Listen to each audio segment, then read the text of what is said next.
Hey, it's Chronologically Gaming, the only channel that's perpetually retro because we're playing every video game in order of release. Think a video game is too obscure? Not for this channel. Welcome, ladies and gentlemen, to November of 1981. We last left off with Car Wars for the TI-99 home computer, and so let's press forward with our next video game. Our next release is Quest for the TRS-80 color computer. Let's take a look at Quest. This one's a little obscure because we don't have any artwork for this one, only advertised in a magazine. We do have a manual for it though. Here is a hand-typed manual, looks like on a typewriter, for Quest. How do you load Quest? How do you save Quest? Important note, speeding up the gameplay of Quest. Copyright, looks like by Robert J. Rittel. Way to go, Robert. So Quest, a different kind of adventure. I don't know, we played a lot on the channel. I don't know if it can be a different kind of adventure. The people of the kingdom have long suffered under the evil rule of Morlock, the master of the Dark Castle. In the southern reaches of the realm, many have tried to overcome him. Yes, it is always going to have those long, lengthy stories for home computer games. You'll start with a band of only 10 brave soldiers, and it's up to you to gather enough army and beg, buy, or steal arms. Interesting, it might be a tactical game, or a larger game than just the usual adventure or hand-typed game. Okay, yeah, it's not a text adventure game, it looks like. Your map will only show major good geographical features of the land, like mountains, swamp, and rivers, locations of 2 cities, Morlock Citadel, and present location. You'll also run into pilgrims, wizards, ogres, soldiers, and whether to fight, run, or be friendly. When you reach the city, you can go to the marketplace and bargain with the merchant for arms and supplies. You can also offer to sell them items in your inventory. Okay, so usual fare, but for the color computer, this is new. They haven't played any game like this on the color computer so far. Once you've assembled your men, arms, and equipment, you begin your assault on the Citadel of Morlock. When the question says, what now, sire? Appears, you have the choice of entering a direction to travel, like north, south, east, or west, or a command like inventory, use, or map. So it looks like we're going to need to know the command, so gladly we have the command manual here, I'm guessing. Oh, it doesn't tell us, but it does say what commands we can say. Inventory, use, map, so it looks like you have to type the whole words in. In general, whenever you press a command to answer a question, it's a letter. You don't have to press the enter key. When the number is being entered, you press the enter key to tell the computer you're done typing digits. Watch the bottom line of the map carefully. Okay, so if we need to, we'll refer back to this handy-dandy little manual. Let's pop it in and play. It is November 20th, 1981, and this is Quest. Just Quest, that's it. All right, so as usual, we got to look at what's on the disc for our Coco. What's on the disc? Okay, it's in basic, nice. All right, here we go. First time checking out Quest. We played plenty of Quest games, text adventure games, graphic adventure games with high-res pictures. We've even played role-playing games with graphics. Oh, there you go, Quest. Copyright 1981, Robert J. Rittel. Way to go, Robert. This is by Aardvark Technical Services. The TRS-80 color computer. We're still kind of in the infancy of the Coco, even though it was released a while back. But the big hits we're going to be seeing is next year. Okay, here we go. It just starts right off the bat. So the manual didn't give us instruction of what that is. Kind of like when we played a Calibeth that told us what the mountains look like. I'm just having to take guesses. That's the castle of Morlock, and then I don't even know where we are. But it says, what now, sire? How about we go north? What happens? Oh, castle near. All right, it looks like we're the colon. I played an @ symbol in a game. I played a backslash symbol in the game. This is the very first time we played as a colon. I don't think anyone ever wants to play as a colon. Yes. Oh, man. Do you want to play Quest? You're the colon. All right, let's move north again. Yeah, you can see I'm moving the symbol. That's the colon in different directions. And the equal apparently is swamp. So if I go north, can I go in the swamp? No.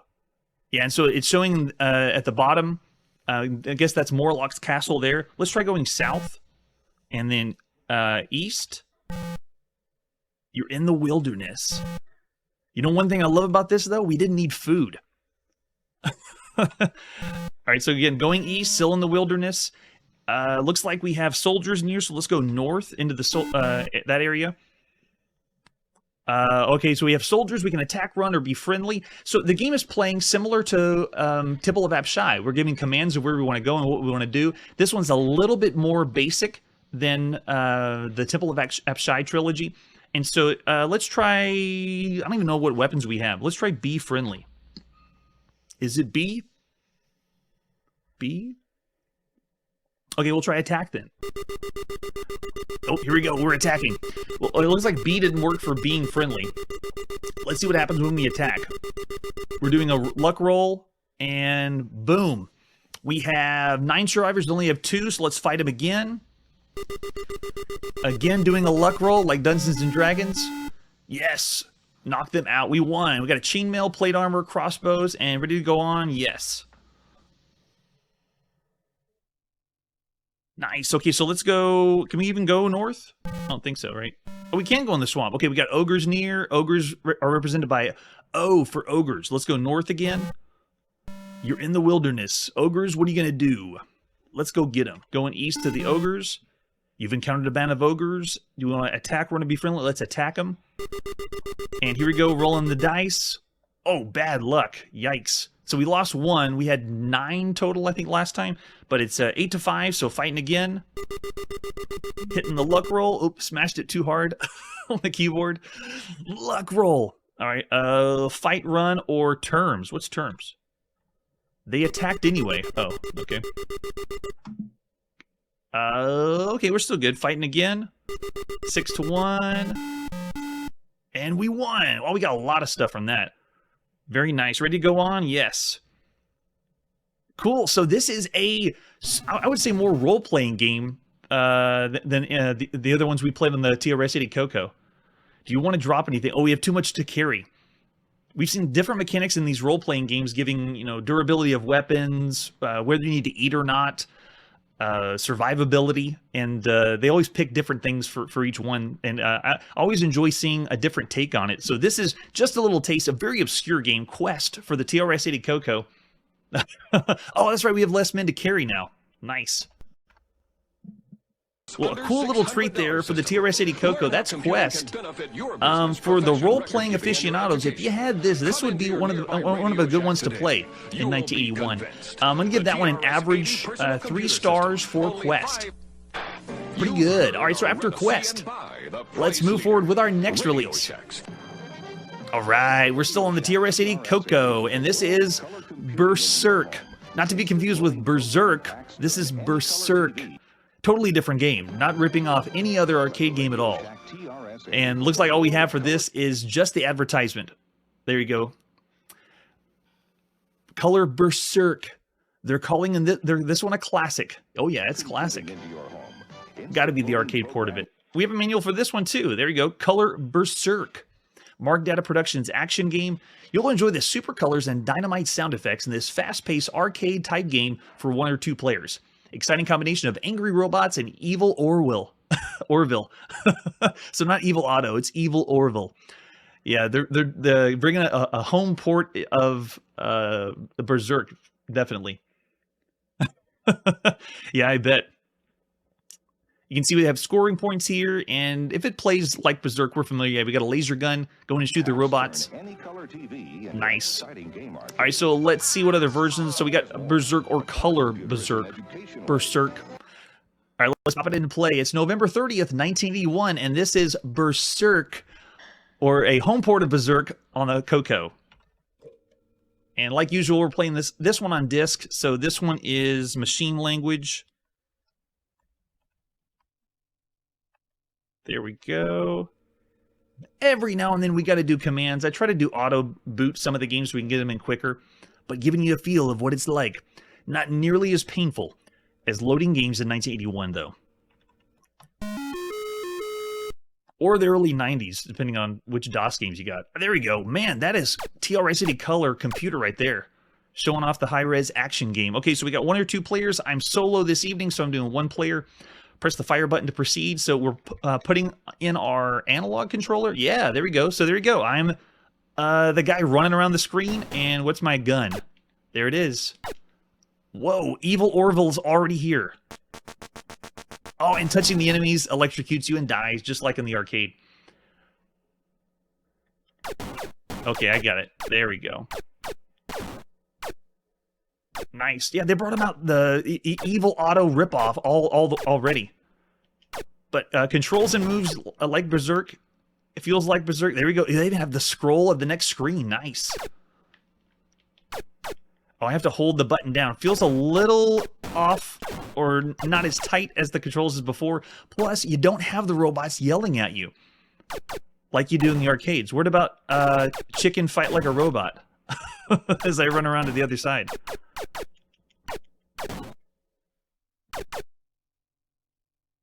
Oh, this would be great if you only had a color computer in 1981. Hopefully your parents knew that this was Berserk and not Berserk. Very cool. This is awesome. Yeah, that's right. I saw in the chat about the joystick. That's exactly what's happening. You can see I'm kind of like floating around. Oh, that's interesting. All right, don't touch. Oh, see, I spawned in and automatically moved toward the wall, and then they got electrocuted. That's one of the things we saw in Castle Wolfenstein that I kind of wish they didn't do, but they were basing this whole view of a top-down is kind of coming from Berserk, or one of the inspirations. And we play Wolfenstein, Castle Wolfenstein. I kind of wish Silent Spawner didn't do that. I mean, no one had electric walls for Nazi strongholds back in World War II. But this is where it began. The Berserk having electrified walls and electrified enemies. Oh, he got me. He got me. And that pretty much gets the job done for Berserk. Cool idea and great port for the color computer, so that is definitely above average game. I'm thinking 4 stars for sure. So yeah, because it's a really good game you could play on your Coco, and as far as a port goes. So we'll go 4 stars for Berserk. And with that, let's press forward and see what our next release is. After that, we have, all right, the newest and latest online systems high-res adventure graphic game. This is High-Res Adventure 4, Ulysses and the Golden Fleece. And let's see if this does come up for us. I don't think it... No, it still doesn't. Darn. All right, so this is the ads. I couldn't find an ad for Ulysses because Online Systems wasn't broadcasting any ads for it. But this was the ad on television you saw for Apple at the time. They had Dick Cavett that came in. And this is like one of the most recent advertisements or commercial you would see for the Apple II at the time. All right, so let's take a look at the artwork for Ulysses and the Golden Fleece, their latest high-res adventure game, and really excited for this one. We played the other ones in the series. There is the 5 1/4 floppy disk of the original. This was, they boasted as the first 2-disc game, or double-sided, if you had a 2-sided version of it, by Bob Davis and Ken Williams. Way to go, Bob and Ken. And just an example of the screenshot there. All right, here we go. Manual. Oh, manual is not loading for us, sadly. Which means we'll have to go through the text parser ourselves. For different versions, we just have side A and side B. Here we go. We're popping it in and playing. It's November 30th, 1981, and this is Ulysses and the Golden Fleece for your Apple II. If you were a text adventure fan, or an adventure fan in general, this would be the one of the biggest releases or one of the biggest games you could play. A really good seller, too, at the time. Am I going to need to fast forward? Probably load a little faster. There we go. By Bob Davis and Ken Williams. Oh, right off the bat, we got to switch sides. So we've done this one other time on the channel. This is we have to switch the disc and take the disc out, flip the disc over. I'm guessing it's a read-only disc. And then after we get the disc in, so on your Apple II, you'd have to take it out, put it in, and switch it to side B. And now, boom, press return. A 2-sided online systems game. Amazing. And there you go, the high-res graphics for 1981. You're on a 3-way road in a small town in ancient Greece. There's a store to the west with a fence next to it. And like usual, this is keyboard only, so going to use fingers, enter the command. So if we go west, what happens? Oh, nice. We can just push W. Okay, going west goes inside the store. And the draw in of the graphics, those high-res graphics. You're in the store, and there's signs to the east and north, and there's a sign here. Read sign. This is my first time experiencing and playing this, So I always welcome the chat things to type in just to try, because I always did that when I played these text adventure games. Mixer match, any 7, 1 bag of silver, wax sword, wine, 3 for 1, wood lantern, leather, flint, rope. Okay, try, can we buy rope? The storekeeper says, I'm sorry, but you don't have any money. You're in the store and there are doors to the east and north. So east would be leaving the store the way we came, and there's also, oh, the sign here. Okay, so let's go north. If we're not, that means there's another way to leave this place. There is a gold coin here. Okay, so we left a different way out of the shop. There's a gold coin here, and you're in the alley in a small village. There's a tavern to the north and a store to the south. So this is the kind of game you would map out, either on paper or grid paper. If you were an adventure aficionado like myself, you would be drawing or making little notes of where everything is. This game's doing a great job of it, just like it did with Crowley Manor, that you get a good feel of the world of where you are. So let's say get coin. Oh, there. Get coin. I didn't... If there was a coin, maybe it was 1 pixel on the screen because I didn't see it. All right, so we're in the alley to the south. If we go to the south, we'll go to the store. So let's go to the north again, and we'll go through that door and see what's next. Did we just break into someone's home? You're in a small tavern. Sometimes sailors wait here hoping for work. There's doors to the south and the east. So if we head... Well, actually, can we talk? Can we talk to people in the tavern? I don't understand that. Yes, you don't. Those 2-word text parsers. What about just look? Does it say give us anything else? You see nothing special. Sometimes sailors wait here hoping... Okay, so we'll just go east then. There seems to be a bottle floating here. And the draw-in is what you saw at the time for adventure games, because most of them were just text. To get any graphics at all was a treat. So there you go. High res in 1981. That's true. We do have money. We can go back and buy something. There seems to be a bottle floating here. Get... Oh, wait. To the west, there's an ocean, and to the south, a road leads to the south. There's a guard here. All right, get bottle. We got it. Something's got to be floating in the bottle, though. So let's try and see if examine works. Examine bottle. I don't know how to... You don't know how to examine something? Man, see, that's why Zork was the best adventure game or text interactive fiction game you could play at the time. Look bottle. How about that? There you go. Look bottle works. There's a note in it. And there's some docks. You see a tavern to the west, ocean to the south. The road leads here. Okay, read note.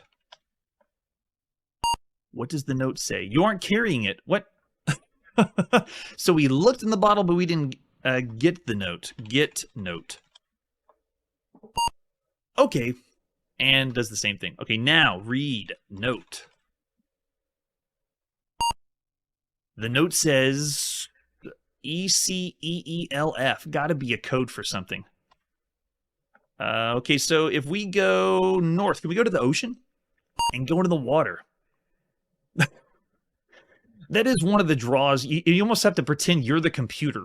Or what does the computer understand? But for someone who was a fan of these kinds of games, I always envisioned making a game that would accept so much that you could just type anything you wanted, and just like it just starts you off with a player, and you can say, you know, like eat carpet, or jump in the lake, or kiss the frog, or whatever. Like, you can just type in any command you want, and the game would understand it. Because sometimes you just get excited whenever you type in something, and you realize the game understood what you typed in, and then you're like, oh my gosh, that's great.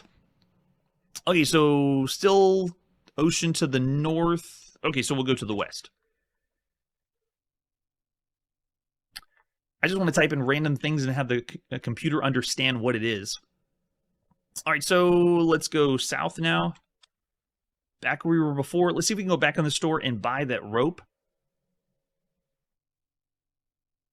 Man, even the draw-in is pretty cool, because these kind of games weren't supposed to have this involved with the text parser and that system, using the 2 high-res graphics at the top and text at the bottom. All right, so can we try it now? Buy rope. I want that rope. Oh. Wait. The storekeeper says, I'm sorry, you don't have any money? We have a coin. What if I type in inventory? INV? Note, empty ball. Yeah, I got a gold coin. What do you mean I have no money? Maybe I don't have enough money. All right, so let's go east. Wait, no, north. I want to leave the store.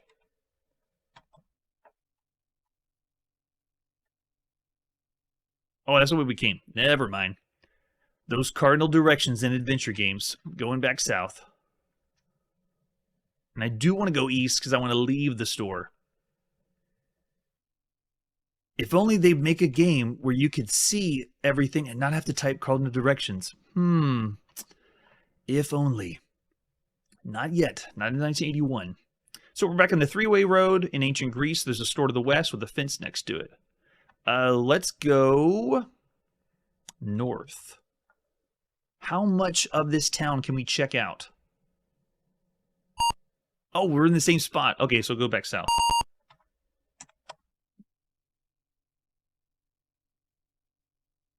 So then we'll try going east the other direction and see if that allows us to go to the next, to see something else. There we go. So a different path, different area drawing in. The west has a fence next to it. You're now in a lush green forest. Eat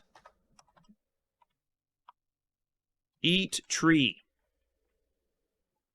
I don't understand that. Yeah, of course you don't.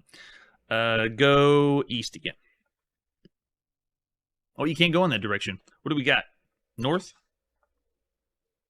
You can't go in that direction either. So this one, I've been told, it's taken the ancient Greece motif, and so you're basically playing a mythology adventure game. So if you're an adventure fan or if you're into mythology and want to play something fun, this would be really cool in 1981. And we're not going to go any further. We always get a little taste of these kinds of games because for the purpose of the show, we just kind of showcase the video games. And this is one of the best games you could have played at the time. It's still way up there for considering everything else we've seen. We're going to go ahead and give that one out of 5 stars for the time. For adventure games, it's up there.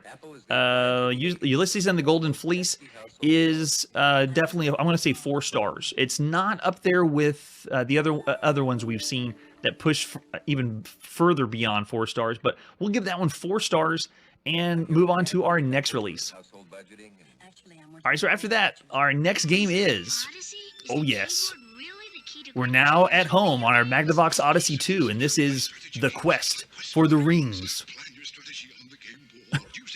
With the Wizard of Odyssey commercial. Anybody remember those? This game is really big for the Odyssey, and I mean like in complexity. If you notice when in the commercial, they're showing the Odyssey, there's the keyboard, and the point of the commercials was to say, hey, if you have the video games and a keyboard, it makes the experience even bigger and better. And watch what he does. He puts one of the overlays over the top of the Odyssey, which is one of the reasons this is kind of hard to play today unless you have the pieces. There's a board. You can see he has a map. There's the overlay, and on the overlay, it has you push the correct buttons on your keyboard. So it's kind of like when we played the original Odyssey in the 70s. Some of the games we couldn't play all the way because they needed pieces, cards to play, or a board, like a tabletop board game. And if you didn't have all the pieces, you didn't get the full experience. So here we go. It's kind of like a tour de force. We're now needing a lot of pieces for the quest for the rings. All right, so let's first take a look at the box. Quest for the Rings. Master Strategy Video Game. The ultimate computer video game by Masgnavox. And yes, this one is big. Quest for the Rings, 10 Rings of Power, Lord of the Rings nod, lie hidden within the dark lands of the evil Ringmaster. In gloomy dungeons, crystal caverns, molten infernos, mysterious shifting halls, each posing its own challenge and its own threat. Each ring's guarded by a treacherous minions of evil that lurk within these halls of doom. Menacing orcs and fire wraiths and loathsome spydroth tyrantulas. They're just getting more and more nerdy and obscure references. Doom-winged bloodthirst and hideous fire-breathing dragons. Oh yeah. This game was the Odyssey's attempt to take a Dungeons & Dragons formula and simplify it. One of the first times that's done that. because most of the ones we've seen, like Wizardry, or I haven't seen Ultima, but Ultima we will see eventually. But the formula is still complex, and so they take the Dungeons and Dragons formula and they're really simplifying it for you to play at home. So that is the box. Let's take a look at any other artwork we have besides that. We also have, there we go, the map. Oh no, this is the overlay. So this is what you put over the keyboard. You can see start, reset, different kinds of monsters, the Ringmaster control, which I believe is the spacebar of the Masgnavox Odyssey 2, and then all the different labyrinths that you can go to. And then there's the example of the cartridge handle on top. To start the game, you push the Ringmaster button. And there we go, the map. So you have a map you can play with as well, with some killer art. Now, the overlay for this is what we've seen with controllers using keypads, like the Mattel Intellivision and the Mattel Aquarius, which hasn't come out yet. That's their home computer. They take this overlay formula where you put an overlay over the keyboard, and they did that for the games on the Aquarius, which is another system computer that's gonna be really difficult to showcase on the channel, because if you don't have all the parts of it, you really can't play the game anymore. Because you can see here, if you don't have the overlay, you don't know what to push. When the game says hit the Ringmaster control button, you can't tell unless you have the overlay. All right, so for manual, let's check it out for Quest for the Rings. This one I think is massive.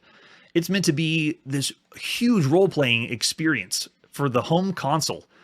In 1981, you're about to become a legend in your own time and enter an alternate world where dreams and nightmares come true with fire-breathing reality. Special microcomputer circuitry generates the alternate time frequencies and dimension warps necessary for finite control and monitoring of your altered presence via television. Oh yeah, it's like virtual reality in 1981. Anybody remember the scare of Dungeons and Dragons and witchcraft and wizardry taking over the minds of children, and how it corrupted all society? Does anybody else remember that? All right, so here we go. The first is they go through the lore, which we've seen more than often on computers, but wow, look at this. The prologue, the crucible, the creation, the history and lore of the Quest of the Rings. There we go. That's what it was called. Satanic Panic. Oh yeah, this game's hitting on it hard. If you bought this game for your Masgnavox Odyssey 2, oh man.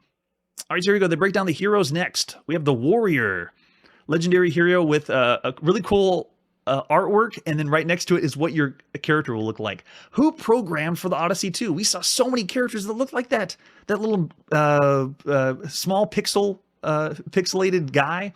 That's what we've seen for a majority of the games of the Odyssey 2. Or at least maybe they took the formula from everybody else. Then we also have the Wizards, the Phantom, the Changeling, and it looks like these are the characters that you play as and what they do. So they're giving you like roles to play as. And then for monsters, man, the artwork's awesome. The three big consoles that we've seen in North America right now are the Odyssey 2, the Intellivision, and the Atari. Those are the ones competing right now. But we're going to have a bigger flood of more consoles. And when I say biggest, there's other consoles that are out there. But all three of them hit on excellent artwork, gameplay, and the games have a lot of creativity to them. So the Ringmaster dispatches dread nightmare minions to guard the rings, treacherous fire wraiths and orcs, unspeakable spy-droth tyrantulus, malevolent doom-winged bloodthirsts, and hideous fire-breathing dragons. Oh, Skortha, Goldfang, and Mithrog. Hey, kind of a nod to Atari's 2600's Adventure. So there you go. We got Monster Dragon and what they look like in-game, the Spydroth Tarantulus, the Doom-winged Bloodthirst, and the Orcs. There we go. And then your quest. It begins with the Ringmaster secretly hiding 10 rings of power deep in gloomy dungeons, crystal caverns, mysterious shifting halls, and infernos of molten lava. To succeed, you have to overcome forces of evil so awesome that your physical prowess must be matched by unstinting courage and supreme gallantry. Unlike other games, players work together as a team to outwit and outfight the Ringmaster's minions. Wait a second, is the Ringmaster supposed to be the Dungeon Master? Is that what it is for this one? So he explains the dungeons. It has different locations in castles. And then there's the infernos. These are towers of lava. And they give examples. They have a really big picture of the cool artwork, but then over on the side, a really small picture of what it looks like on the screen. And then we have the shifting halls. Lots of locations for this one. Considering the Masgnavox Odyssey 2, we haven't seen a game like Adventure by Warren Robinette, where you're moving from place to place. Most of the Masgnavox Odyssey 2 games were single screen. So this is really impressive. Tread softly into unknown lands. And they're totally doing the lore like Lord of the Rings. All right, so this shows the different capabilities of heroes, and there we go. How to actually play the game. We push the power on, insert the overlay, and then when it says select a game, you push the Ringmaster. You press Ringmaster on the keyboard overlay. So you have to have the overlay to know which button you're actually pushing on the keyboard. And then left hand controls the wizard. Press the action button, and the wizard's on the screen. The right hand now controls the wizard. So you have, oh, okay, left hand. So we're gonna need 2 controllers. I wonder if this is not a single player game. Yeah, it looks like you need 2 people to do that one, and then you press the dungeons on the keyboard overlay. So you select what dungeon you want, and then the warrior and the wizard travel through the blood-red fogs of the lands till they arrive at one of the dungeons. The wizard and warrior work as a team to capture the ring. The ring's captured. Yeah, this looks like a multiplayer game. I don't think you can play it single player. Then it shows controls, how to control the warrior, swinging the sword, and then how to control the wizard. Looks like the wizard does spells, and then how to attack the different enemies, fire, wraiths, and orcs. Before you go on, practice playing the roles of wizard and warrior. Okay, so they're giving us like a tutorial almost before you play the game. So after the title screen, you press Ringmaster, and then the action button, and then it's showing you how to play and mess around with the different characters. So that was warrior and wizard, and now they're going to have us play around with changeling and phantom, which are the 2 others that you can control. There we go. Yep, controlling the phantom and how the phantom plays, and then it talks about the different enemies. So it's giving you like a practice, or how to practice with the game first. And after all the practices, then what's next? Oh, how to practice with the dragon, and using the different labyrinths, what the different levels are like. This is a very impressive Masgnavox Odyssey 2 game. The most detailed we've ever seen on the channel thus far. All right, so game components. What came in the box? We had the Masgnavox Odyssey 2 Master Game Cartridge, the keyboard overlay, the map. Oh, wow. Yeah, you needed other pieces. Look at that. Tokens. You needed 23 castle tokens, and then the same tokens on the overlay. You need a token for the dungeons and all the places. You needed dragon monster tokens. So kind of like we did with the original Odyssey, we don't have those pieces, and you have to have those to really get a good taste of Quest of the Ring. So we may not be able to showcase this as well. Lots of pieces in this one, which nowadays I wonder what a complete set goes for now, because kids lost those back in the 80s. Yeah, I've never knew there was something this big for the Odyssey 2. All right, so rules for the game. This is the 3-player version of the... Wow, what? So one person's playing as the Ringmaster or Dungeon Master, and their job is to destroy the heroes. And the other two players play as the heroes, and they can pick who they want to be. So whenever you begin the game, it's going to scroll different characters through, kind of like they've done with... we played Masgnavox Odyssey 2 games, and they would show a level and say, do you want to play this one or the other one? And as soon as the level came up, then you'd move your joystick, and that would be your way of choosing from the interface. But now, if you have multiple people with controllers plugged in, they just select their characters there, what they want to play as, and they work together. And then you put the hourglass token on one side of the scale of the game port, and it goes by turns. The standard games are 50, 75, or 100 turn games. Oh my gosh. Yeah, this is epic. This is like if you didn't have the Dungeons and Dragons, but you wanted something close on a video game, and you had a bunch of people over for a really good Dungeons and Dragons party, this would be it. Well, at least for 3 people. Heroes decide where they want to go, then you use the hourglass token. Yeah, this is awesome. So after they do, yeah, it's showing you how you play the game, because you have to have the map and the tokens to play everything. And you're trying to collect all the rings. And once you get all 10 rings, oh my gosh, no way.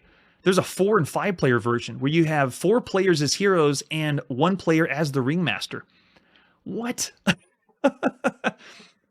Yeah, it's the ultimate Dungeons & Dragons party game in 1981 for a console. Every other game we played on a console, Adventure was good, but it was 1 player. And a multiplayer, I'm trying to think of other multiplayer games, because Gauntlet isn't out yet. This is way a long time before Gauntlet or other multiplayer role-playing games for a console. I don't think that we've have anything that could be close to this that we've seen on the channel. All right, so there's the practice sessions, and then anything else looks like no. Oh, then we have, okay, more lore at the end of the manual. Wow. How about that? All right, so for different versions, look like we have, oh, okay, we have an alternate manual. Yeah, this one's the homebrew one, and we saw a few other Odyssey 2 homebrew manuals. I wonder if this tells us what actually to push. Well, we can refer to it if we need to, but with that said, after that manual, we won't be able to give the full experience of Quest of the Rings, but we'll do our best. Here we go. It is the end of November 1981, and this is the Quest for the Rings for the Odyssey 2.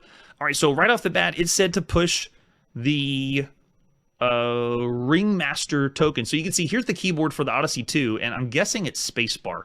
So if I hit Ringmaster, it did it. Okay, so it worked.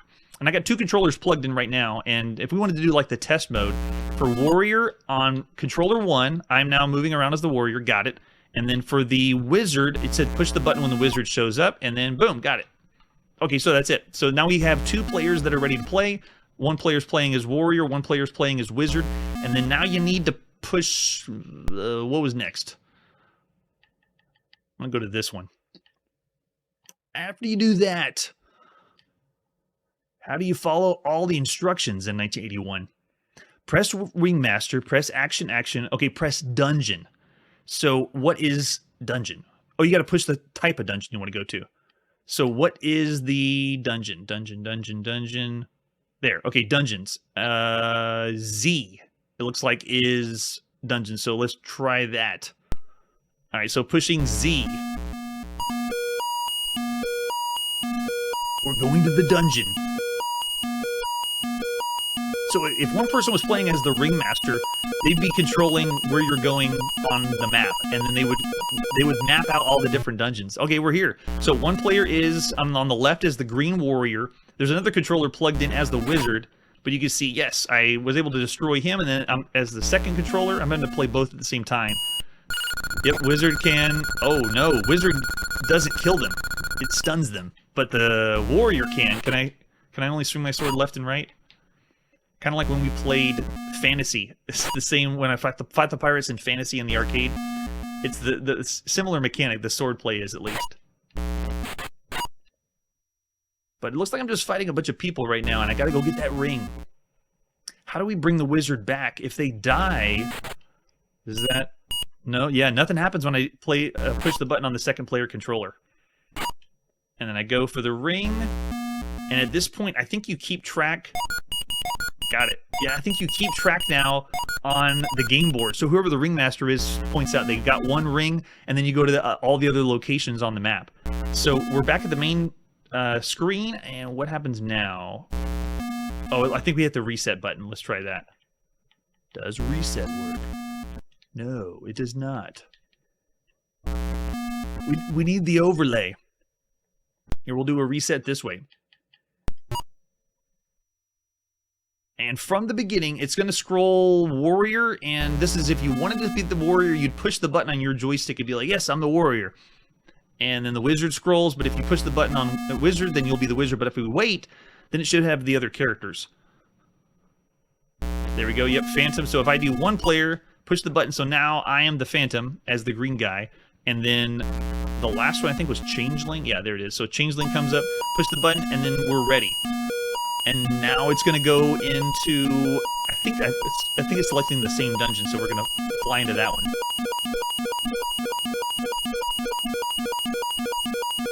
Oh my gosh. Yeah, we got a dragon this time. So the Changeling, I'm using, oh wait, I have to play with both at the same time. Oh, that's cool. Changeling like can warp.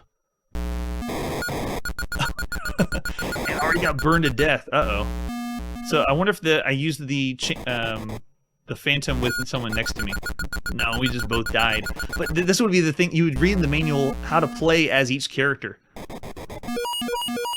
And understand what you need to do, but the way that this sprawls, like a large scope of the game, is so cool.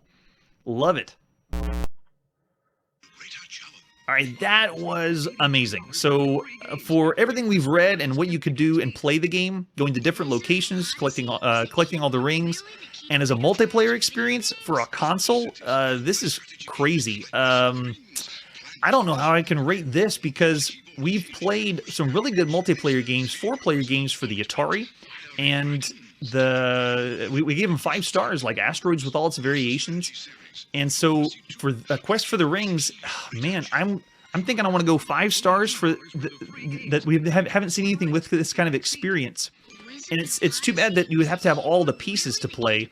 But yeah, I'm gonna go for a 5. This is one of the best games you could play. A full experience of a role-playing game on a console. It's crazy. So very surprising, excellent game on the Masgnavox Odyssey 2, biggest game too. And with that, let's see what our next release is. One with all the fun. The Fairchild video Oh, we still have, I almost forgot about the Fairchild. I didn't bring it up before because it came out in 1976. So this is, I think we're nearing the end of the last few releases. This is, if this isn't the last release, this got to be close to the last release on the Fairchild Channel F. If you're not familiar with this console, it is the first console with interchangeable cartridges. There's an ad for it. Wow, that must be one of the original ads. $169.95. No way they were selling this console for that in 1981. But there's the system, there's the cartridges, and hand controllers is what they called them. And this is Casino Poker, so most likely it's a poker game. But poker's fun. Let's see what it's like. For artwork, oh, I guess the video works for that one. There you go. For front of the box, it is Video Cart 25. Yeah, I think they had only 26. So we'll see if this is nearing the end of Fairchild's releases.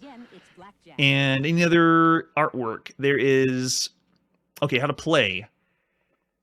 Player to dealer's left, human or other robot. Player to dealer's right, human or other robot. Okay, so you press reset, and within 10 seconds, you push 1, 2, 3, or 4. And then you can bet pushing the hand controller. Okay, so if you're not familiar with the hand controller, it had one place you held on your hand, and then the top was a knob that could move freely around, and you could actually push the button up and down, and also twist it around. It was the first console with interchangeable cartridges and had a really complicated hand controller. That's what they called it, not a joystick. Joystick's the way to go. Atari knew what to do. All right, so there's another example of the cartridge that will plug in. It is a clunker. They were giant. Man, I forgot about the Fairchild. We haven't seen it in a long time. It is nearing the holiday season of 1981, so this might be the last hurrah or last push to get more Fairchild Channel F consoles out there. All right, so no manual. We got a little bit of instruction of how to do it, so let's pop it in and play. It's the end of November 1981, and this is Casino Poker for the Fairchild Channel F. I put a filter on this one to make it look like an old-timey video because this is old. This is back there in 1976, the first console you could have at home that had cartridges you could switch out.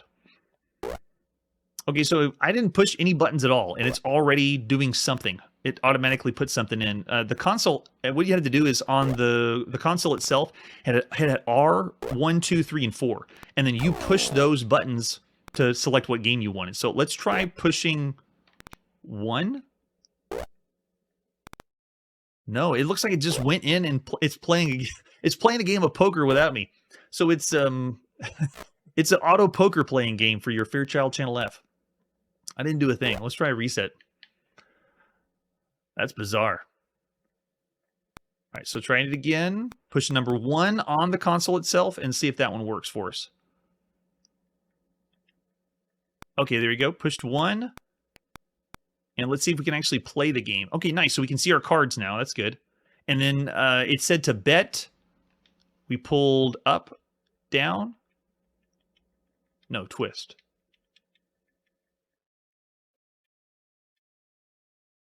Because the controls are so weird, I'm going to have to see what it is again. Hand controller, push forward. Oh, you push forward to fold. Right. Oh, okay, so the top joystick could move around freely, and I was trying to pull up, push down, and twist it, and that wasn't any of the controls. It's just moving the top of the hand controller around. All right, pop it in and trying again. Casino poker. Can we play poker on the Fairchild? All right, so like before, pushing number 1 on the console itself. Deals out the card. Should show us ours. There we go. Nice. So if I wanted to fold, I push up. Yep, there's my fold. And it's going to continue playing the game with the computer. Yeah, so the computer's going. Can't see their cards. And it said we could play this with 2 people. Or 2 human players if we wanted to. So you really would need to know the buttons on the...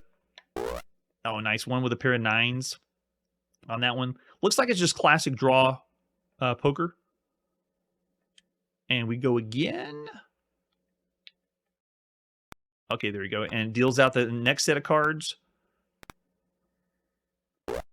Presentation's actually pretty good for the Fairchild, considering the other games that were released. Okay, here we go. We got high ace, 6, 7, 9, 5, 5, 6, 7. Oh, almost. If we can get rid of that ace, we can do a straight. So let's try... I'll call the bet and see if we can keep going. They fold. And now we can select which one. Oh, how do I... Oh, there we go. Okay, so you have to know the direction to move the joystick. So I've said this before for the Fairchild. The controls aren't as intuitive of what you'd expect. It would be different if you're holding this in your hand, but even still, it's so complicated for the time. Everything else that was out whenever the Fairchild came out was just the standalone Pong consoles or the original Masgnavox Odyssey. So you really didn't have this, what's the way to put it? You didn't have a lot of, they were trying to overdo the controls because everything else was very simple. You turn a dial for Pong, right? All right, so there we go, a small showcase of casino poker. For the time, it is pretty average. I'm going to say 2.5 stars for casino poker because if you want a game of poker, it works. Controls are a little different than what we would expect. Atari has done a really good job at taking games like this and simplifying it. So 2.5 stars for casino poker for the Fairchild. Welcome back to the video game industry. We miss you, Fairchild Channel F. And with that, let's move on to our next one. And it looks like we are the newest release of BYTE magazine. And so this must mean we've hit December of 1981. Let's take a look at BYTE magazine and see what's going on in the world of computers. And there we go, December 1981. Volume 6, number 12. Front of the magazine looks like pinball. Nice. Oh, this is all about computer games, just in time for the 1981 holiday season. All right, we're going to breeze through the first few ads about expandability of your Chromio unit and Unix. There we go. Nice. Okay, so as usual, BYTE magazine is massive. It's a journal that's hundreds of pages long. You can see there it goes up to 474 pages. We're not going to go through the whole thing. We just hit on the title and then take a look at what the table of contents has for us to see what is going to happen in December of 1981. So it looks like they're talking about the Coinless Arcade, an article that goes about talks about microcomputer games having your fun and quarters too. In other words, we've already seen in 1981 home ports of Pac-Man, of Defender, ways you can play on your home computer these games in the arcade. And yeah, you don't have to spend quarters in the arcade. Some of them are really good too. Next one is building a touch-tone decoder for remote control. That's right. This article is about getting your computer to answer the telephone and decode tone signals. You can use it for remote control. That article has got to be written by a phone freak. Color computer from A to D. Make your color computer see and feel better. I don't know if I want my computer to see and feel better. So it's a hardware and software project to tie your color computer to the real world. Whoa, that's like advanced color computer work there. And then they continue their tutorial on Atari graphics. This is part 4, display list interrupts by Chris Crawford. How to get the most out of the 400 and 800 color graphics features. Next, we have how to build a maze. And not just like a maze game in Pac-Man. This is about generating random mazes and puzzles in games. So not just a magazine for the computer consumer, but also the developer. And then we also have a section on structured 6809 assembly language, part 2, assembling a structured assembler. And this one's big. The 6809 is a processor that you wanted to get a assembler for to have some really amazing games. And we're going to see a lot of games programmed with that one. The MIG bug for the TRS-80 Part 1, cross-assembler for the Motorola 6800s. There's another one for the TRS-80. An article about what makes computer games fun. The average outer space game may be more educational than many classroom drill and practice. What in the world? I don't know about that one. The computer space arcade games are more educational than you think. Maybe Galaga, if you have that one. Oh yeah, the Williams arcade games, yes. Generating programs automatically. 3 utility programs to help write AppleSoft Basic for you. And then this one has an index to it about all microcomputer information services that have a 6-year cumulative index to put searches for if you really want to look for something in BYTE. You can do it here in this issue. And then we have the online information retrieval. Public convinced that online databases provide efficiency, economy, and convenience in 1981. Crazy. Then we have the handwriter, a video notepad for the physically handicapped. Very cool. That's a nice article. And then over here in reviews, we have another review for Robot War. That game must have been hot in 1981. We've seen that mentioned 3 or 4 times on the channel. And then for BYTE's Arcade, they talk about Olympic Decathlon. We haven't seen that one yet, but we will. Then we have Missile Defense versus ABM, another game, and then a telegame for 2. And then the rest is, Battle for Asteroids, because there's lots of different ways you can play Asteroids right now on the home computer or on console. And then a Starfighter review. So that is what we're looking forward to. I'm guessing they did that release because we're hitting the holiday season of 1981, and we're going to see some really cool stuff. Okay, so with that, let's move on to our next release. We're now back at we're where IBM PC or PC-DOS or MS-DOS. We're going to be playing chess. This is a very old game that they've been able to bring to us and play. I don't believe we have artwork for this one. Yeah, nothing here. So let's just pop it in and see what it's like. It is December 1981, and this is Chess for your IBM PC by MC Rakaska in 1980, and then this was adapted for the IBM PC by S.W. Huggins in December. So here we go. Checking out Chess on the IBM PC. Do we want instructions? Oh, yes. Of course we want instructions. Oh my gosh, so many commands. If we're going to play chess for the IBM PC, I think we're going to need to know the coordinates, right? All right, so special commands, you type in N for the number of the board. K, at this point, if it was 1981, I get a notepad out and just start writing everything for all the commands. NKQ, XS, MZILY, and then promoting units, capturing, levels of play, 1 to 24. Oh my gosh.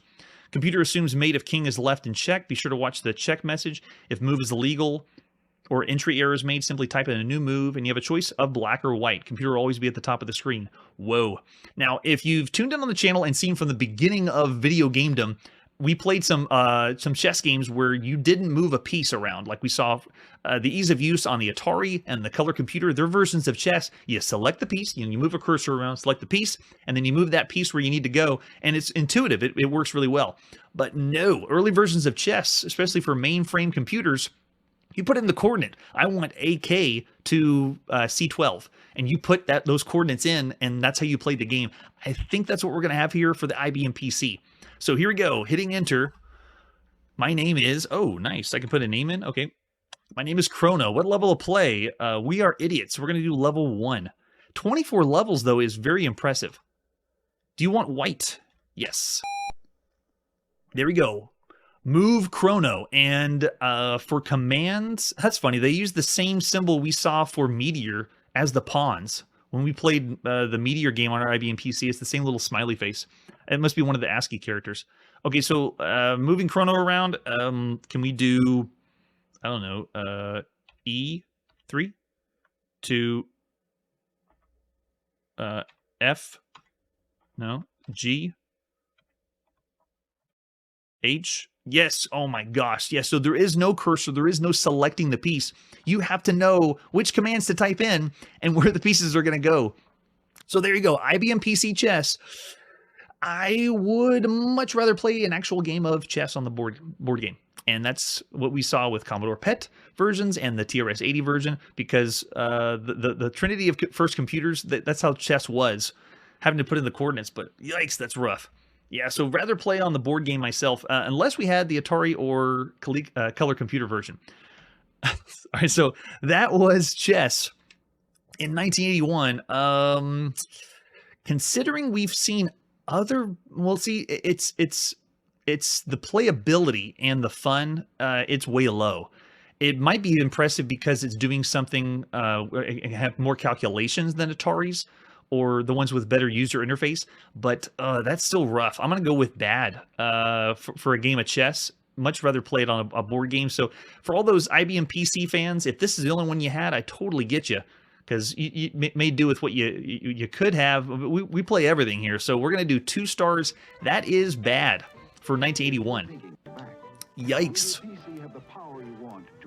All right, so with that, we're going to put our show on pause for the evening. We just hit December 1981, and I'm really excited to see what's going to happen with the home console war and what's going to happen on the home computer space as we finish up the holiday season. But don't worry if we're nearing the end. We're really not nearing the end of 1981. We have over 800 releases that were released at some point in 1981 that we'll be playing next. So lots of games to come. We will see you next time. Hey everybody, thanks for checking out the channel and joining me on my quest to play every single video game in order of release. We'll be streaming live every weekday at 9 p.m. Central, so join us and let us know if we miss any games along the way. This video would not be possible without RetroArch and Launchbox. Please tell your friends there's some crazy guy out there trying to play every single video game. You can always check out Chronologically Gaming on YouTube, Twitter, Instagram. Chronologically Gaming is the name to look for. We will catch you next time.